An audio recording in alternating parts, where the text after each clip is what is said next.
সালামু আলাইকুম ওয়া রাহমাতুল্লাহি ওয়া বারাকাতুহু। সম্মানিত দর্শক ও শ্রোতা,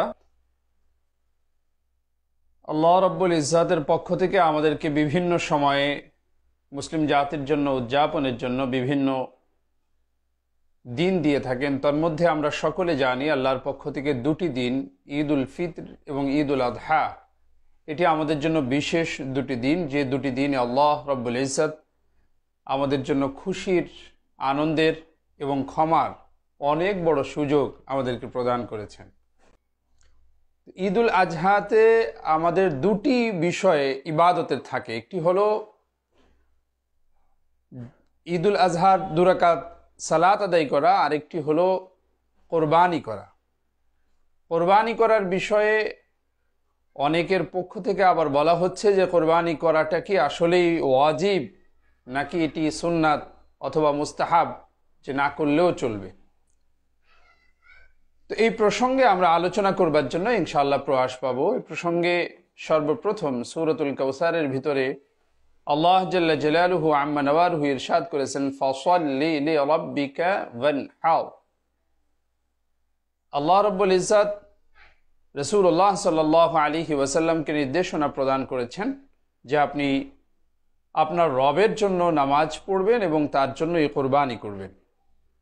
এই আয়াতের তাফসীরে রাজি রাহিমাহুল্লাহ তাআলা তিনি হযরতে হাসান বসরি রাহিমাহুল্লাহ তাআলা থেকে রিওয়ায়াত করেছেন। হযরতে হাসান বসরি রাহিমাহুল্লাহ তাআলা ফাসাল্লি লিরাব্বিকা ওয়ানহারের তাফসীরে বলেছেন, ফাসাল্লি লিরাব্বিকা ওয়ানহারের অর্থ হলো যে ফাসাল্লি লিরাব্বিকা অর্থাৎ ঈদের দিনের ঈদের সালাত আমাদের জন্য ওয়াজিব, আল্লাহ তাআলা সেটি এখান থেকে প্রমাণ করেছেন।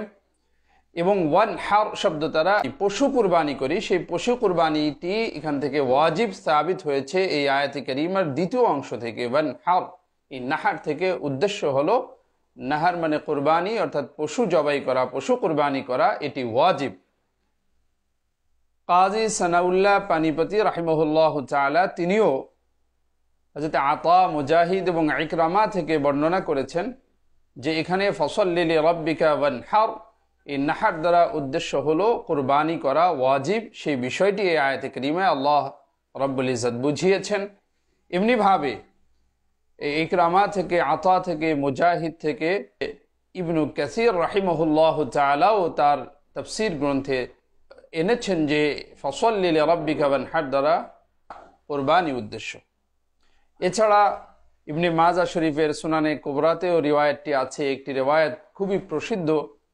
রাসূলুল্লাহ সাল্লাল্লাহু আলাইহি ওয়াসাল্লাম ইরশাদ করেছেন, মান ওয়াজাদা লাহু সাআতান ফালাম ইউদাহ ফালা ইয়াকরাবান্না মুসাল্লানা।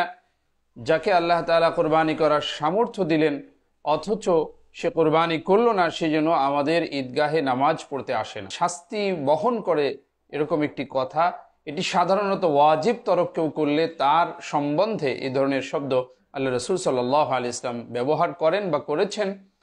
সুতরাং কুরআনুল কারীমের সূরা কাউসারের আয়াতে কারিমা থেকে, সুনান ইবনে মাজা, সুনানে কুবরার বিখ্যাত হাদিস থেকে প্রমাণিত হয় যে কুরবানি করার যে বিধান, অর্থাৎ ঈদুল আজহার দিনে ঈদুল আজহায়ের নামাজ আদায় করার সাথে সাথে যাদের সামর্থ্য আল্লাহ তাআলা দিয়েছেন, নিসাব পরিমাণ মালের মালিক যারা, তাদের জন্য কুরবানি করা, পশু জবাই করা, এটা ওয়াজিব, এটি মুস্তাহাব বা না করলেও চলবে এরকম পর্যায়ের কোনো বিষয় না। আল্লাহ আমাদেরকে বুঝে আমল করার তৌফিক দান করুন, আমিন। ওয়া আখিরু দাওয়ানা আনিল হামদুলিল্লাহি রাব্বিল আলামিন।